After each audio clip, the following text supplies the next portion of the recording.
Welcome back to Notes from the Edge. I'm your host, Lisa Lacy, writer, trauma educator, executive advisor, and these are the conversations we should have been having all along, the things we should be talking about but aren't. And today's conversation is very personal, not because I'm a physician or here to diagnose anyone, but because I have actually lived it. There was a period where I honestly thought, I've worked hard on my recovery, I'm done. I'm healed. I've done the trauma. And then I suddenly felt like I was falling apart again. Nothing in my life had changed that much, minus a surgery, but everything inside me had on a cellular level changed. My emotions became louder. My nervous system felt raw again. My confidence disappeared. My motivation completely evaporated, which was new for me. And the smallest stressors suddenly felt gigantic, and I could not explain it. So, what do? We start blaming ourselves, which I did. Maybe you've done that too. And maybe you've wondered, am I becoming unstable? Why don't I recognize myself? Today, if you're in midlife and you're a woman close to my age, about 50, I want to offer another possibility. Maybe your brain isn't broken. Maybe it's taking time to adapt to something new. Menopause is not just hot flashes. If I were to ask 10 people what menopause is, most would say hot flashes, night sweats, no more periods. And that's where the conversation ends. But menopause is actually one of the biggest neurological transitions a woman will ever experience.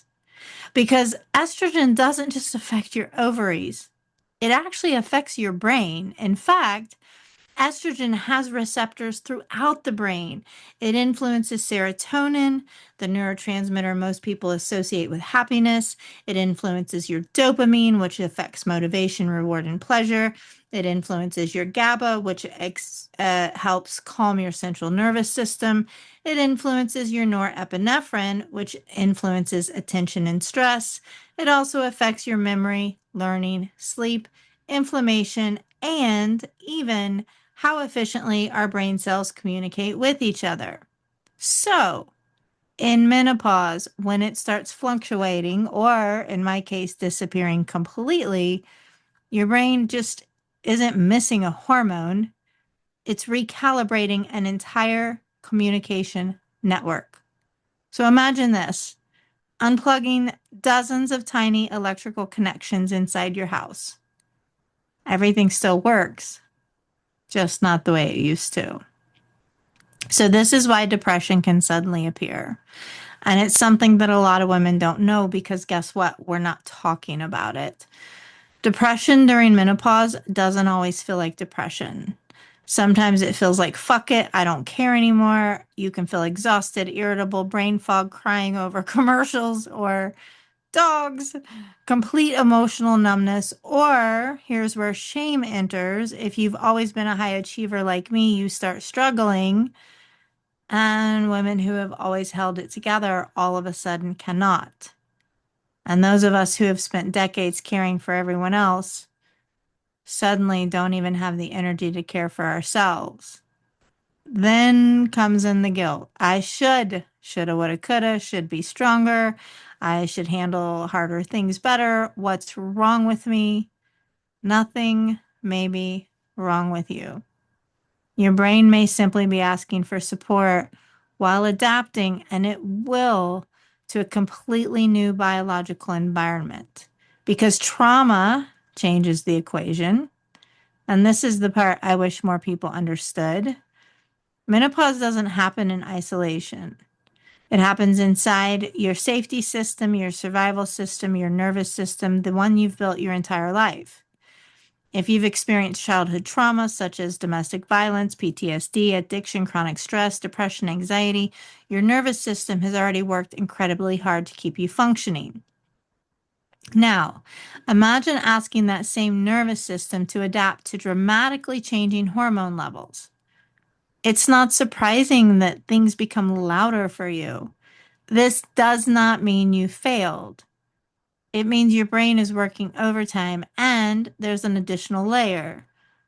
Many women have spent decades performing strength, holding it all together, being dependable, productive, the one people lean on. And menopause asks a terrifying question. What if I can't perform anymore?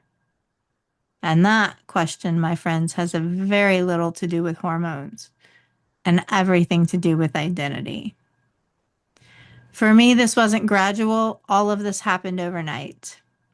I underwent a hysterectomy, then unexpectedly, without my knowledge or consent, we thought they were going to stay. My ovaries were removed. My estrogen production dropped 95% in a few days to zero. It stopped. And because I have a congenital clotting disorder, any kind of therapy is not an option for me. So my brain had to figure it out. Without estrogen, preparation, warning, and I'll be honest, there were days where I had wondered where all that recovery that I worked so hard for had simply disappeared. Well, it hadn't.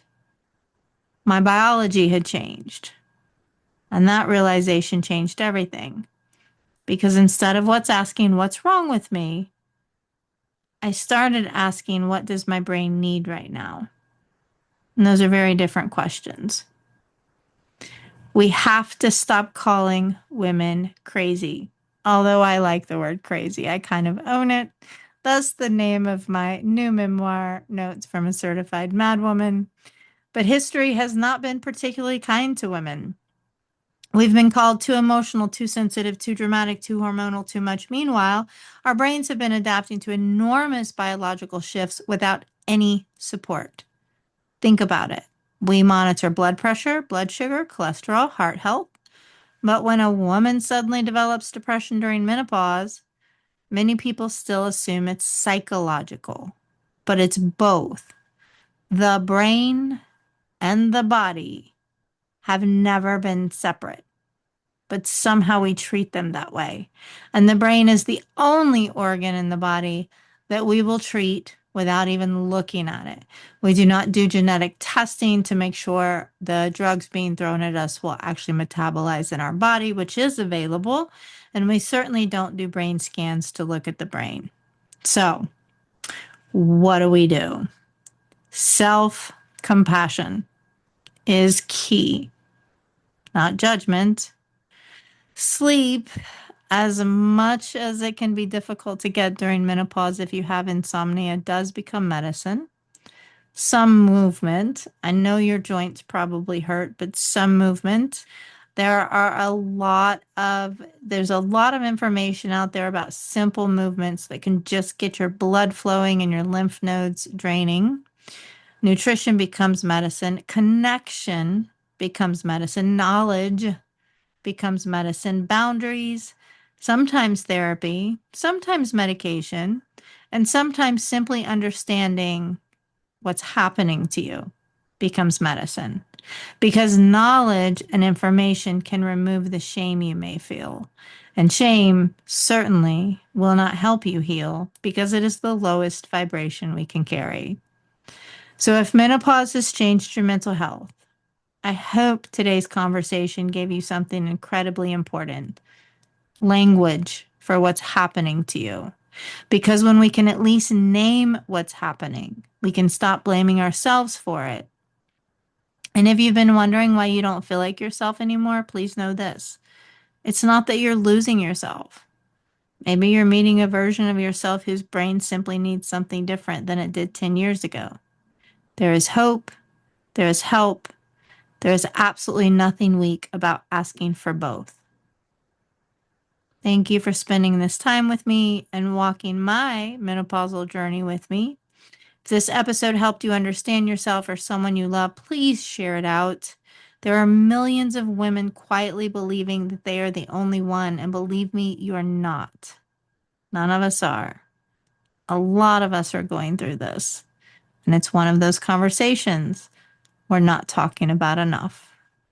I'm Lisa Lacy. This has been Notes from the Edge.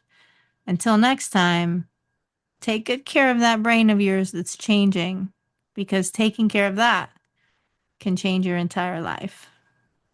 Welcome to the edge.